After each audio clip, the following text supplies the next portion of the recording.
Sa ngalan ng Ama, ng Anak, at ng Espiritu Santo. Amen. Sumainyo ang Panginoon. At sumainyo rin. Mga kapatid, sa araw na ito ating pinagdiriwang ang banal na kapistahan ni Santo Domingo, isang pari. Ano ang kabanalan ni Santo Domingo? Nakita niya na ang kanyang misyon ay ang pagpapahayag sa katotohanan tungkol sa ating Panginoong Hesukristo. Mga kapatid, kahit na sa ating modernong panahon ngayon, maraming mga atake, maraming mga paninira sa ating pananampalataya. Pero tayo ay hinahamon ng Ebanghelyo ngayon na manatili tayong malakas, matatag, at matibay.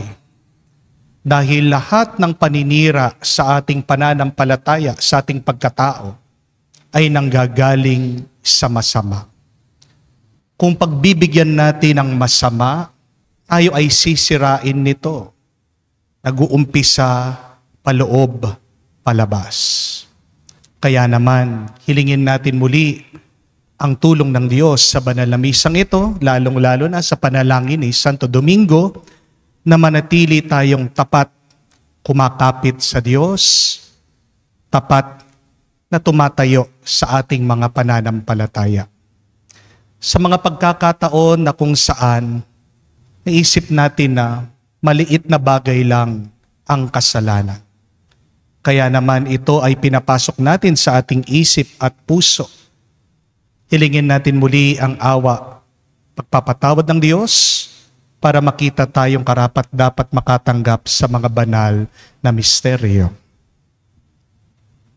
Inaamin ko Sa makapangyarihang Diyos at sa inyo mga kapatid, na lubha akong nagkasala sa isip, sa salita, sa gawa at sa aking pagkukulang. Kaya'y sinasamo ko sa mahal na Birheng Maria, sa lahat ng mga anghel at mga banal, at sa inyo mga kapatid, na ako'y ipanalangin sa Panginoong ating Diyos. kaawaan tayo na makapangyarihang Diyos. Patawarin tayo sa ating mga kasalanan, patnubayan tayo sa buhay na walang hanggan. Amen. Panginoon, kaawaan mo kami. Panginoon, kaawaan mo kami. Kristo, kaawaan mo kami. Kristo, kaawaan mo kami. Panginoon, kaawaan mo kami. Panginoon, kaawaan mo kami. Manalangin tayo. Ama naming makapangyarihan, ang iyong sambayanan naway tuwangan ng ulirang pamumuhay at pagdalangin ni Santo Domingo, maging tagapagtaguyod nawa sa aming katapatan sa iyo, ang namuhay bilang tagapangaral ng maasahang katotohanan mo sa pamagitan ni Jesucristo kasama ng Espiritu Santo, magpa sa walang hanggan. Amen.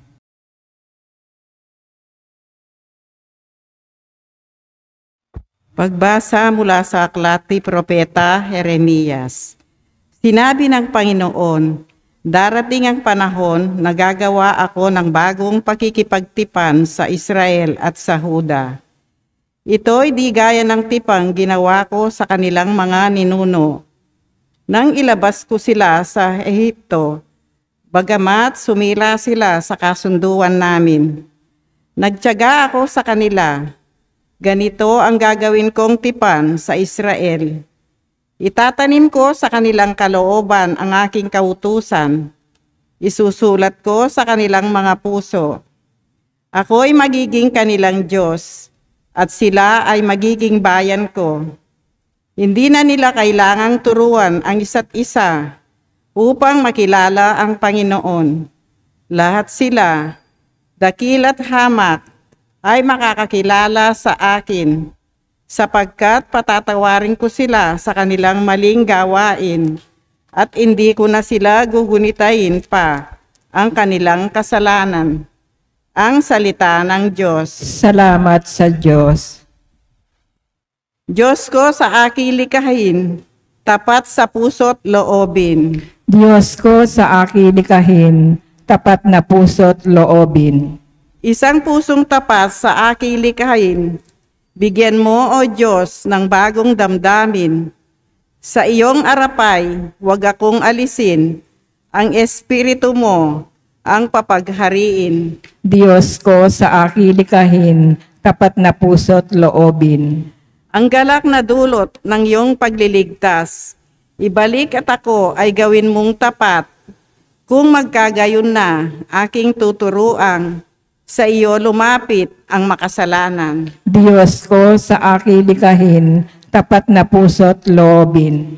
Hindi mo na nais ang mga panghandog. Sa haying sinunog, di ka nalulugod. Ang handog ko, O Diyos, na nakarapat-dapat, ay ang pakumbabat, pusong mapagtapat. Diyos ko sa aking likahin, tapat na puso't loobin.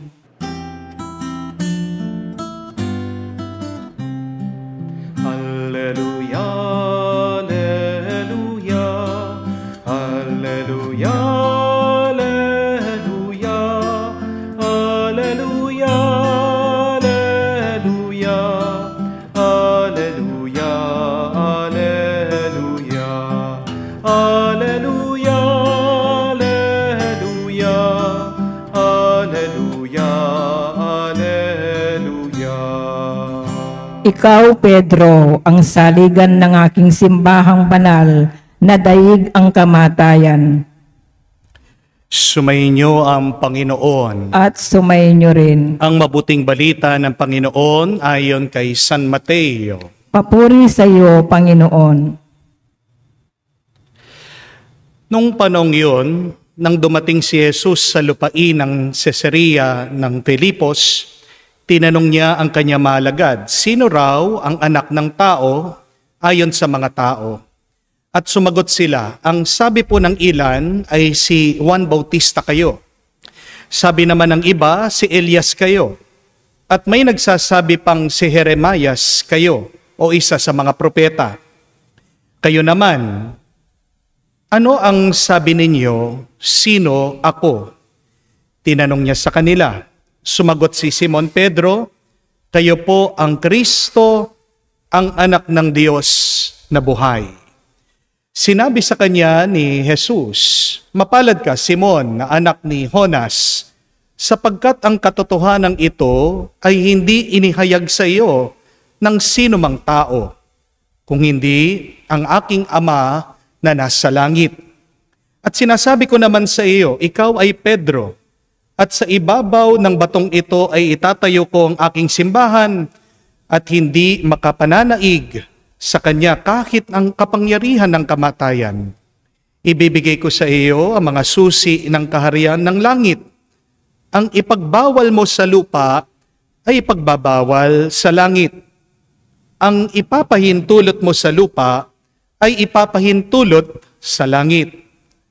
At mahigpit niyang tinagubilin ang kanya mga alagad na huwag sasabihin na siya ang Kristo.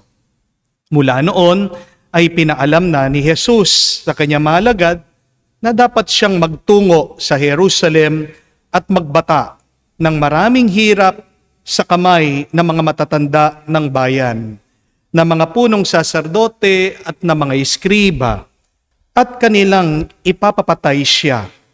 Ngunit sa ikatlong araw, siya'y muling mabubuhay. Niyaya siya ni Pedro sa isang tabi at pinagsabihan ng ganito, Panginoon, huwag naman po itulot ng Diyos.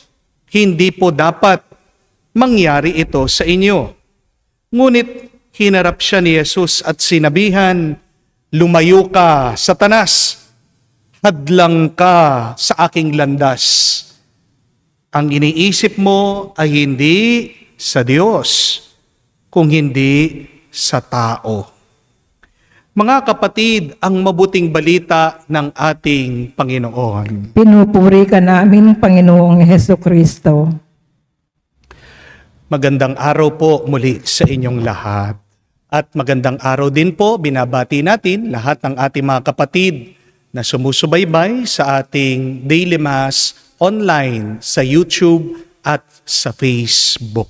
Maraming salamat po sa inyong walang sawang pagtangkilik, pagsuporta sa ating araw-araw na misa. At dasal at dalangin po namin, naway sa banal na misang ito, kayo ay pinagpapala palagi ng Diyos. Amen? Meron po akong tela dito. Tingnan niyo po itong tela. Kahit na hilahin mo, kahit na hatakin mo, di ba hindi mapupunit? Di po ba hindi masisira? Buo po ito, itong telang ito. Napakatibay. At kahit na ibigay ko po ito sa inyo, kahit na malakas kayo, kahit na nag-gym kayo, kahit na marami kayong muscle, kahit na paano nyo po hatakin, di po ba hindi nyo masisira? Paano mo mahahati ang isang buong tela? Tingnan nyo po ito. Pag nagkaroon lang ng kakaunting gupit ang tela, pag nagkaroon lang ng kakaunting hati, anong mangyayari? Pag hinila mo na yan, ano po nangyari? Nasira. Napakadali. Hindi ka man kailangan pagpawisan. Hindi ka man mahihirapan. Anong ibig sabihin, mga kapatid? Pakaisipin niyo po ito. Ang buhay ng tao ay parang yung telang pinakita ko. At nanghihina ang iyong pagkatao. Nasisira ang iyong pagkatao kapag pinapasok mo ng kakaunti ang masama. Kung gusto nating malampasan ang mga pagsubok, mga problema ng buhay, kung gusto nating manatiling matatag at malakas, anong kailangan nating gawin? Huwag nating pagbibigyan ang masama. Amen? Kailangan nating palakasin ang ating pagkatao. Ano po ang kasabihan? If you lose money, you lose nothing. Dahil ang pera pwede mong kitahin muli. If you lose your health, you lose something. Kalahati, nawawala ang lakas mo. Pag naatake ka, pag nagkaroon ka ng sakit sa puso, pag naging operado ka na, hindi ka na ganong kalakas. But if you lose your character, you lose everything. Amen? Kaya nga po sa ating ebanghelyo, nung pinipigilan ni San Pedro na dumaan ang ating Panginoon sa paghihirap, pinagsabihan siya, pinagalitan siya ni Jesus. Ano ang sabi ni Jesus sa kanya? Umalis ka, Satanas! Hadlang ka sa aking landas. Mga kapatid, Jesus said, Satan, you are a stumbling block. Mga kapatid, pag hinahayaan natin ang masama na makapasok sa ating isip at puso, nasisira ang ating pagkatao. Nasisira ang ating kinabukasan. Ang masama, isipin niyo po, parang ana yan. Kahit na maliit, pag pumasok yan sa bahay, sisirain niyang pundasyon, babagsak ang bahay mo. Kaya nga po si San Pablo, ano ang turo niya? Do not allow the devil to take a foothold. Huwag mong bibigyan ng pagkakataon ng masama na makapasok sa iyo. At sabi din po, turo ni Santiago sa kanyang sulat, resist the devil and he will flee. Tandaan niyo po ito, ang hindi nating nilalabanan, nagiging nating kaibigan. What you do not resist, you choose. Kapag hindi mo nilalabanan ang masama, kinakaibigan mo na yan. Amen? Ang tanong, paano natin palalakasin ang ating sarili laban sa masama? Start by building a good character. But a good character is different from a good reputation. Mga kapatid, unawain niyo po yun. Magkaiba ang tingin ng ibang tao sa iyo sa tingin mo sa iyong sarili. Reputation is different from a good character.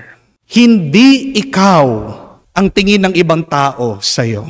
At yan din po ang tinuturo ng ating Panginoong Hesukristo. Dito sa umpisa ng ating binasang ebanghelyo, tinatanong niya ang kanyang mga alagad, ano ang sabi ng ibang tao tungkol sa akin? Sabi ng mga ibang tao, siya daw ay isang propeta. Pero hindi niyo po ba napansin? Noong binanggit ng mga alagad, yung opinyon ng ibang tao tungkol sa kanya, tahimik lang ang ating Panginoon. Pero tinanong ni Jesus ang kanyang mga mismong alagad, kayo, anong masasabi niyo tungkol sa akin?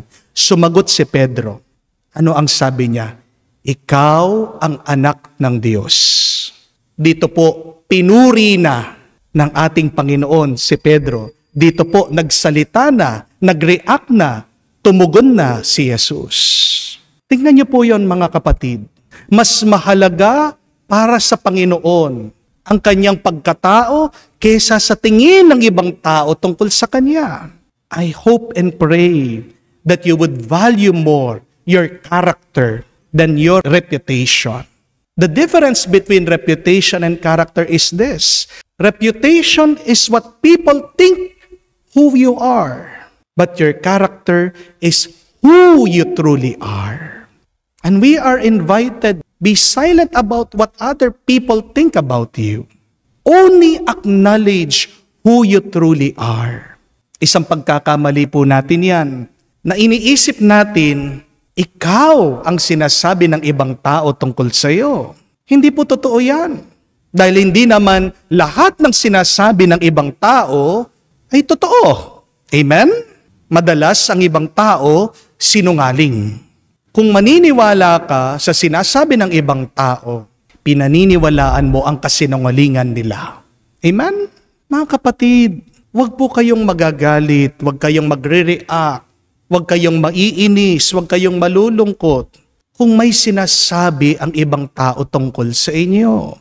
Dahil mas alam dapat natin ang ating sarili kaysa sa kanila. Amen? Tumahimik ka kapag meron na silang sinasabing masama tungkol sa iyo. Dahil ang sinasabi din ng ibang tao tungkol sa iyo, hindi naman talaga tungkol sa iyo, tungkol sa kanila yan. We have to understand that. People talk about you, they are not revealing something about you. They are really telling us something about who they are. Di po ba, kapag tinuturo mong isang tao, ilan po ang daliri na nakaturo dun sa tao? 2. Pero ilang daliri ang nakaturo sa iyo? Pabalik. Di ba 3? Yung mga sinasabi mo tungkol sa ibang tao, bumabalik at bumabalik yan sa iyo. Amen? Kapag sinasabi mong tsismosa ang iba, baka ikaw ang tsismosa. Sinasabi mo na madamot sila, baka ikaw talaga ang tunay na madamot. Sinasabi mo na mataray sila, baka ikaw talaga yung mataray. My dear friends, to build a good and strong character, first, never ever listen to the opinions of other people, but rather listen to your voice within. Listen to your conscience. Listen to the Spirit of God who is always at your side. Amen? But secondly, be good even when no one is around. Always choose what is good, even when no one is looking. Ang mabuti pong pagkatao, nahuhubog yan sa ginagawa natin araw-araw.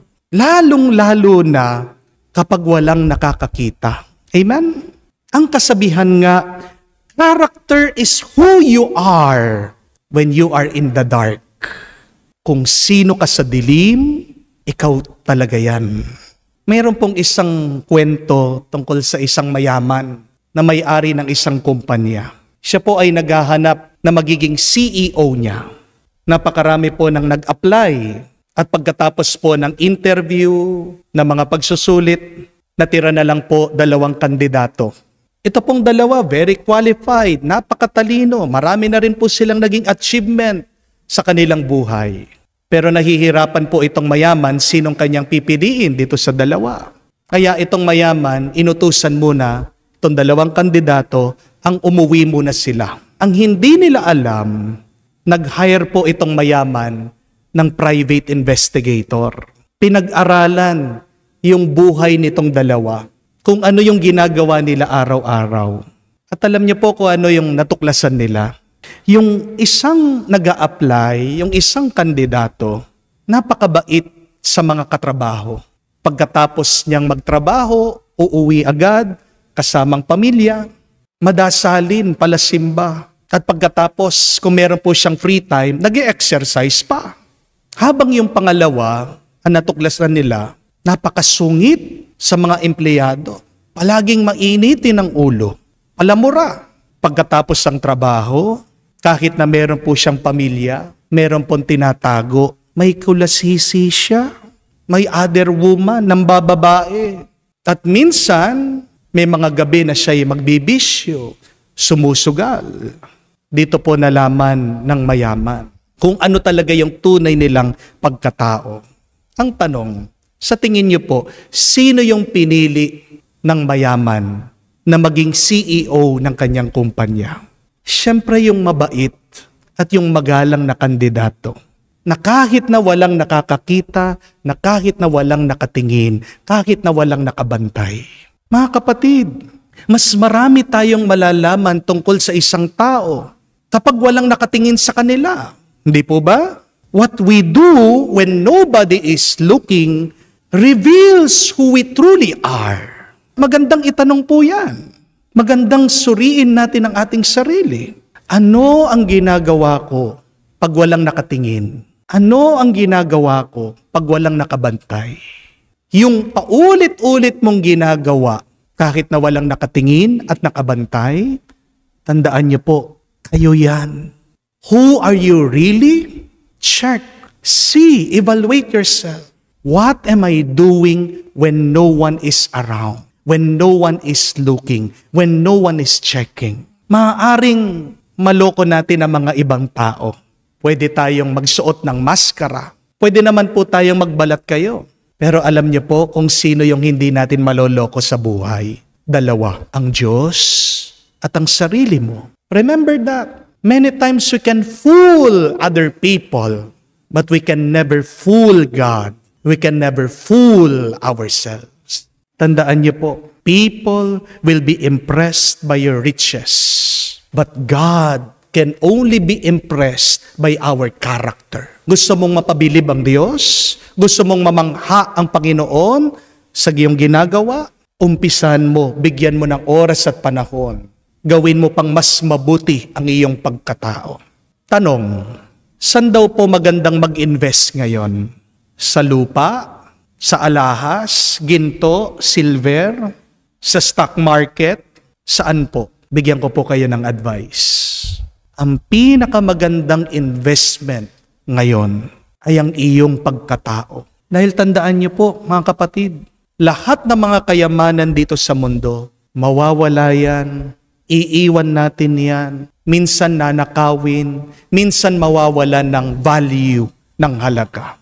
Pero ano ang hindi mawawala sa iyo? Yung iyong mabuting pagkatao. At ang pagkatao mong yan ang ihaharap mo sa Diyos. Amen? Hindi naman po itatanong ng Diyos sa atin kung magkano yung ating naipon sa bangko, kung anong naging estado natin sa buhay. Ang titignan ng Diyos, ang kikilatisin niya, anong nangyari sa iyo? What have you become? Mga kapatid, kung gusto po natin malampasan, malabanan ang mga pagsubok, problema ng buhay na ito, umpisan natin bigyan ng pansin, palakasin at patatagin ang ating pagkatao. Your character will determine your destiny, your future. Amen? Your character will determine where you are in this life. Your character will be your strength to overcome your problems and challenges. Dalawang paraan para palakasin natin ang ating pagkatao. Huwag niyo pong kakalimutan. Stop listening to the opinions of other people about you. And start improving yourself daily with your choices. Be good, even if no one is listening, even if no one is looking. Magdasal po tayo. Naway tulungan po tayo ng Diyos. Labanan ang masama at piliin natin ang mabuti kahit na walang nakakakita. Para maging mas ganap ang ating buhay, at para tayo ay mapabilang sa kaharian ng Diyos, ngayon at magpakailanman. Amen. Tumayo po tayo. Bihira nating naaalala ang mga paring tumutulong sa atin sa bawat araw ng ating pangangailangan espiritual. Sa kapistahan ni Santo Domingo, alalahanin natin sila ang ating mga ipanalangin. Ating sabihin at itugon, Panginoon, dinggin mo kami. Panginoon, dinggin mo kami. Ang ating mga pari, naway patnubayan ng banal na Espiritu, sa pag-akay nila sa atin sa daan ng kabanalan, magkaroon nawa sila ng tunay na sigasig sa pagliligtas ng mga kaluluwa. Manalangin tayo sa Panginoon. Panginoon, dinggin mo kami. Ang mga kura paroko, naway bukas loob na maglingkod sa simbahan at maging saksi sa mabuting balita na kanilang ipinahahayag. Manalangin tayo sa Panginoon. Panginoon, dinggin mo kami. Ang mga laikong mananampalataya, naway makipagtulungan sa iba't ibang programa at pagkilos sa parokya. Manalangin tayo sa Panginoon. Panginoon, dinggin mo kami.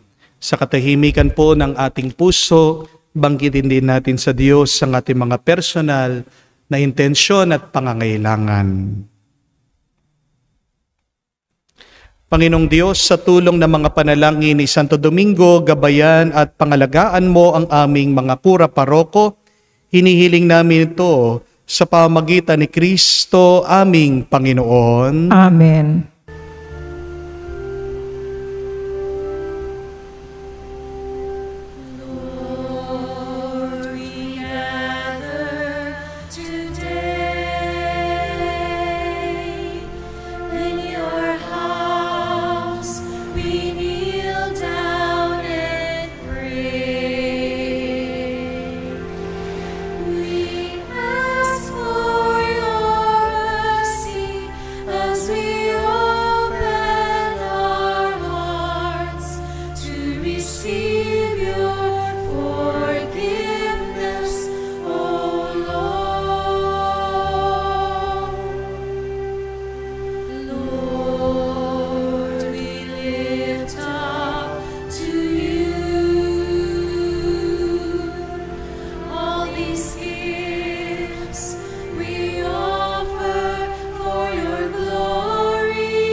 Manalangin kayo mga kapatid, para ang ating mga paghahain ay kalugdan ng Diyos amang makapangyarihan. Tanggapin nawa ng Panginoon itong paghahain sa iyong mga kamay, sa kapurihan niya at karangalan, sa ating kapakinabangan at sa buong sambayanan niyang banal.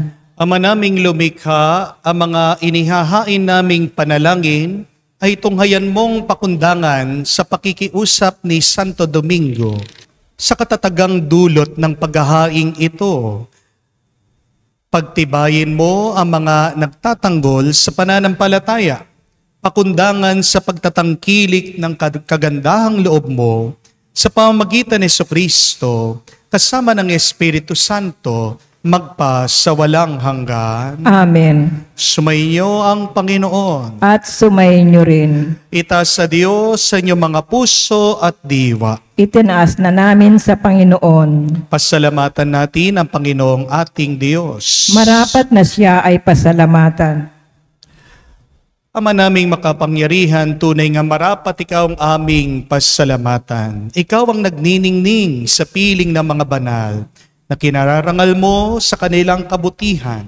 Binibigay mo silang huwaran namin araw-araw sa katuwang sa pagsamba sa iyong kamahalan.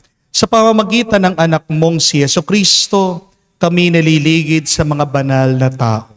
Sila'y mga saksi na ang pananalig sa iyo ay magaganap namin sa ikararangal mo. Kaya kaisa na mga anghel na nagsisiawit ng papuri sa iyo, nang walang humpay sa kalangitan kami nagbubunyi sa iyong kadakilaan.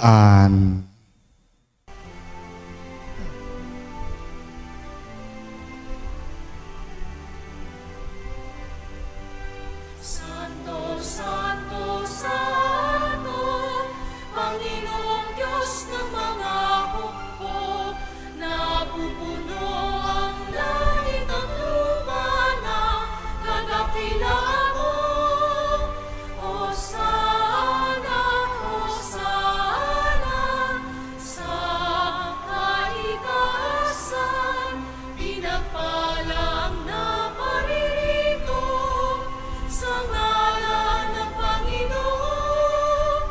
Hosana, Hosana, sa kaitaasan.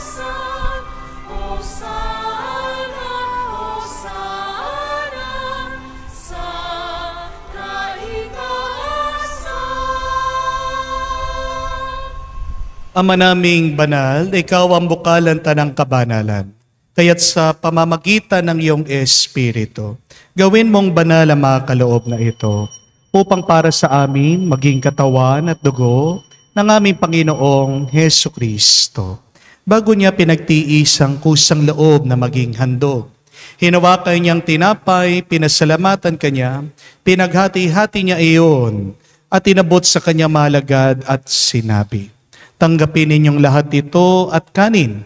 Ito ang aking katawan na ihahandog para sa inyo."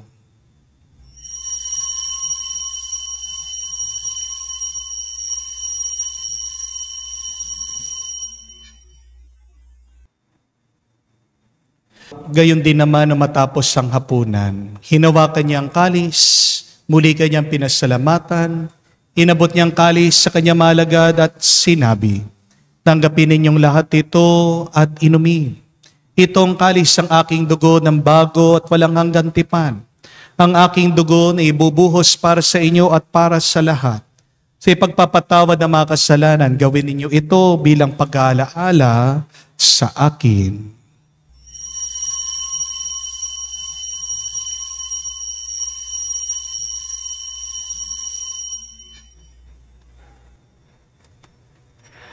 Ipagbunyiin natin ang misteryo ng pananampalataya. Aming ipinahayag na namatay ang iyong anak, nabuhay bilang Mesiyas at magbabalik sa wakas para mahayag sa lahat. Ama, ginagawa namin ngayon ang pag-alaala sa pagkamatay muling pagkabuhay ng iyong anak. Kaya tinialay namin sa iyo ang tinapay nagbibigay buhay at ang kalis na nagkakaloob ng kaligtasan. Kami nagpapasalamat dahil kami yung minarapat na tumayo sa harap mo para maglingkod sa iyo. Sinasamo namin kami magsalo-salo sa katawan at dugo ni Kristo ay mabuklod sa pagkakaisa sa pamamagitan ng iyong Espiritu Santo. Amalingapin mong iyong simbahan, laganap sa buong daigdig. Puspusin mo kami sa pag-ibig. Kay San Francesco, aming Papa, Florentino, aming Arsobispo, at ng Tanang Kaparian. Alalahanin mo rin ang aming mga kapatid na nahimlay may pag-asang muling mabubuhay. Gayon din lahat ng mga pumanaw, tawan mo't sila't patuloyin sa iyong kaliwanagan. Tawan mo't pagindapatin kaming lahat, makasalo sa iyong buhay na walang wakas. Kaysa na mahal na Birhen Maria, Ina ng Diyos, kaysa na mga apostol at lahat na mga banal na namuhay dito sa daigdig na kalugod-lugod sa iyo, may pagdiwang nawa namin ang pagpupuri sa kararangal mo sa pamamagitan ng iyong anak aming Panginoong Hesu Kristo.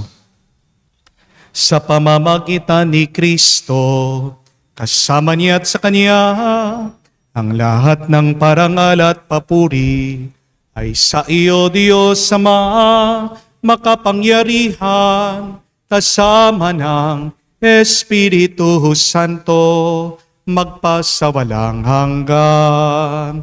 Amen, amen, amen. Sa nakakagaling na utos sa turo ni Jesus sa Panginoon natin at Diyos, ipahayag natin ng lakas loob.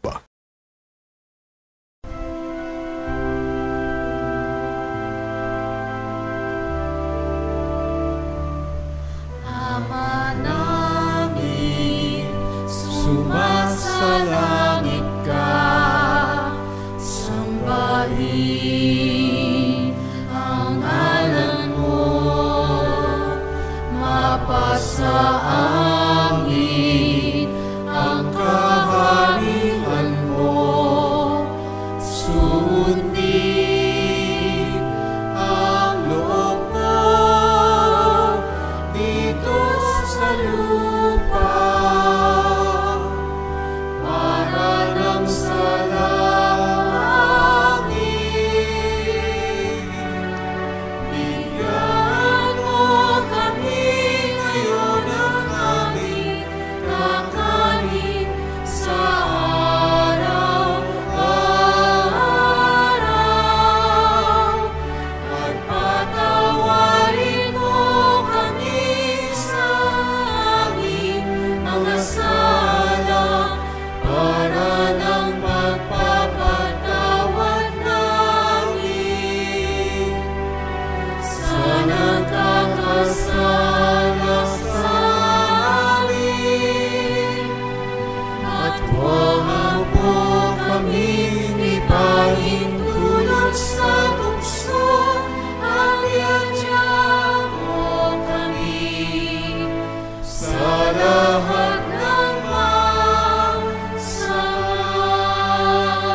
Hinihiling namin kami, Diyos, sa lahat na masama, pagkalooban ng kapayapaan araw-araw, iligtas sa kasalanan, ilayo sa lahat ng kapamakan, samantalang aming pinanabikan ang dakilang araw ng pagpapahayag ng tagapagligtas naming si Hesu Kristo. Sapagkat iyo ang kaharian at ang kapangyarihan at ang kapurihan magpakailanman. Amen. Panginoong Yesu Kristo, sinabi mo sa iyong mga apostol, kapayapaan ang iniiwan ko sa inyo, ang aking kapayapaan binibigay ko sa inyo. Tunghayan mo ang aming pananampalataya, huwag ang aming pagkakasala. Pagkalooban mo kami ng kapayapaan at pagkakaisa ayon sa iyong kalooban, kasama ng Espiritu Santo magpa sa walang hanggan. Amen. Kapayapaan ng Panginoon ay laging sumainyo. At sumainyo rin. Magbigayan po tayo ng kapayapaan sa bawat isa. Peace with you po. Kapayapaan po sa inyong lahat.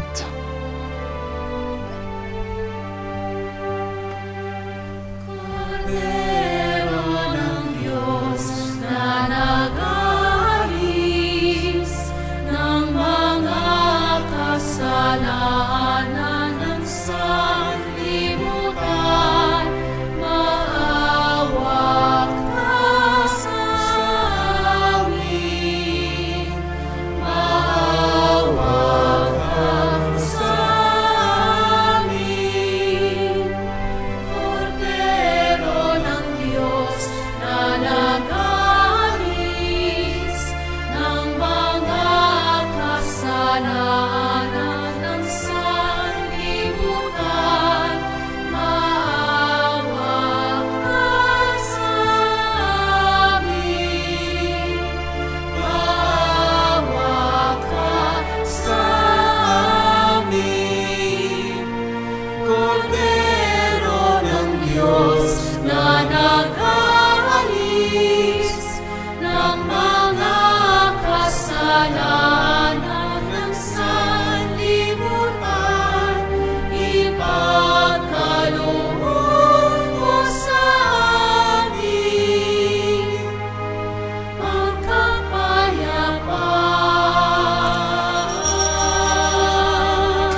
Mga kapatid, naririto ang ating Panginoong Yesukristo, ang Kordero ng Diyos, nag-aalis sa makasalanan ng sanlibutan.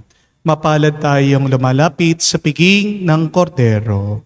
Panginoon, hindi ako karapat-dapat na magpatuloy sa iyo, ngunit sa isang salita mo lamang ay gagaling na ako.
Manalangin tayo.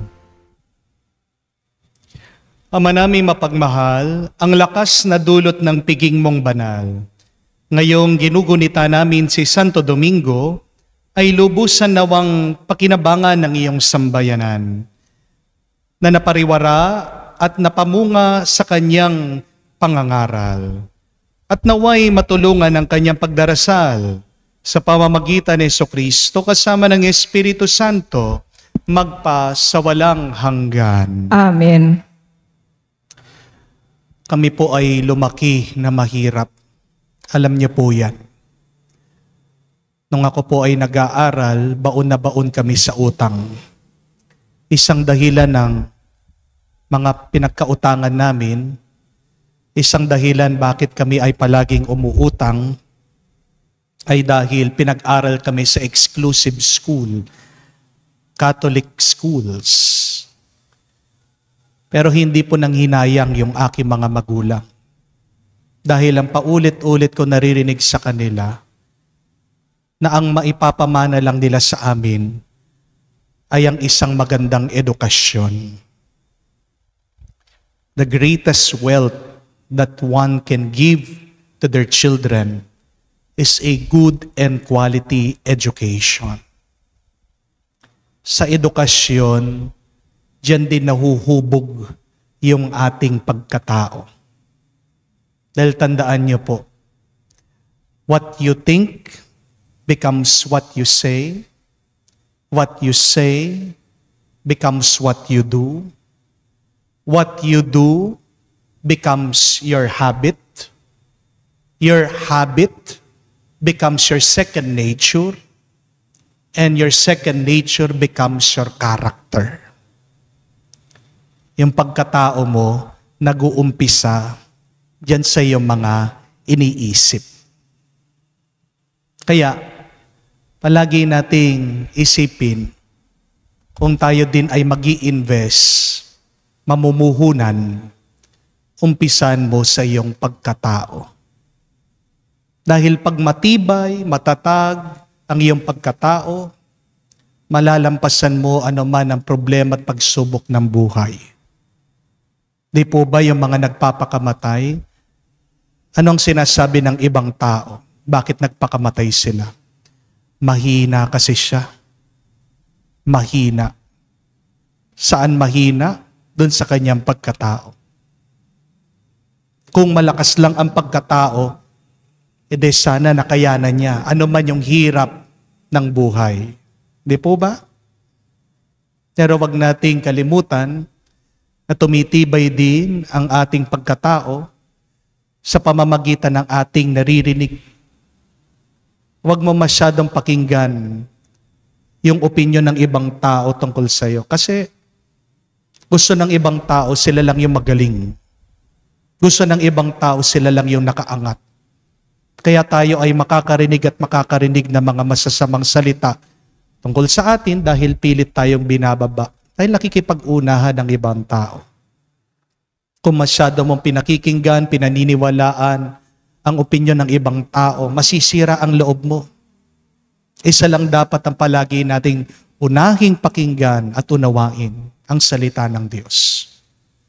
A good character is also built by listening to God, because God always teaches us, guides us who we should become. Pero pangalawa, ang matatag, malakas na pagkatao ay nabubuo doon sa ating mga ginagawa araw-araw. Lalong-lalo na kahit na walang nakatingin, kahit na walang nakabantay. Ang masamang tao, hindi naman nagiging masama yan dahil doon sa kanyang masamang pinili. Ang tao nagiging masama dahil doon sa paulit-ulit niyang pinipiling masama. Tandaan niyo po. Yung magkamali ka ng minsan, mapapatawad mo yan. Mahirap patawarin. Yung paulit-ulit na lang, hindi na natuto. Hindi mo mapagbabago agad-agad yung tao na nakasanayan na niya, yung pinipili niya, yung masama at mali. Kaya nga, gusto mong maging mabuting iyong pagkatao?